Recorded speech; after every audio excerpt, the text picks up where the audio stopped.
Ha idir a grawn o luch yn rôn a ha MacCodrum an yn lys y tŵa.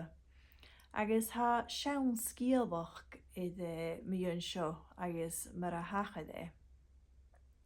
I'r cholis fa y fferif a sio MacCodrum foch yn late yn leich eich ai sias gan y chwatoch agus fa gelwch wan an agus chwl le bodenlich agus fa te gadach gyn. Agus chraw me sias idd chwf, crig agus chete agus chwnig e cotichen idd fig yn laatje. Agus idd y drai van y bodenliche was sio. Svat de downsig, de leems, de scheins, de gadachgen, sat ulle krokien al heen bdia. Agus samme sjen een noorsen een ganige gere bien na bodenlich a va it na kriken. Skere bien ròin voonte. Ka you chaya shies an loorsen agus hoe de greim it bien agus huke lish jechie agus hoe de it volge. Sto de hielig en trai an la vatel.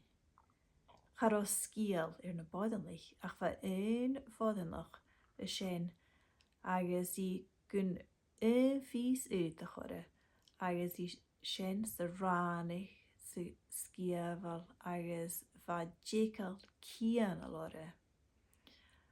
Ka you va a dunje gema kainja agus kod agus voorste die otro kolumns agus dief me se kort och goed agus Hayat suas agus hoed is een kotoch jiedig, maar een vigik bodelijk se la sin. Ha mi klit sin klo agus ruten mar sin humig blai.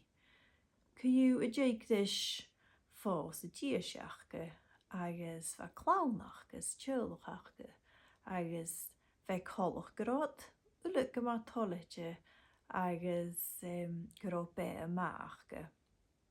Ach ka you a lav a sio. Nach ro a chwawn de kleich Michael agus at the mi agus shits a sio agus nach de lik e gile bik en bien sies far a roi eith fallach as de kerlichen sies van toer as de day. Agus no de heitje sies agus hewlet sio ga mami. Va ishe jiedig ga burin kritchen a chumi savach agus a naigishen le va chwaun se lepi a cattle. Chudiore huki le bien agus ga sies gan a chwatach. Chudiore bien agus galavi mach mar rôn gan a wood.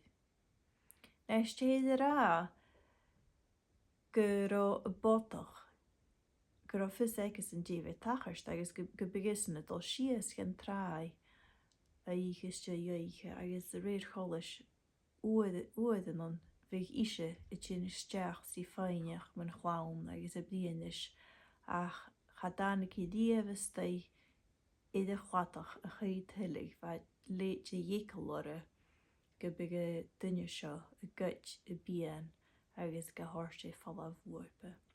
Agus ka you shen yn eist mar a ha MacCodrum garawn von ròin a hanikad.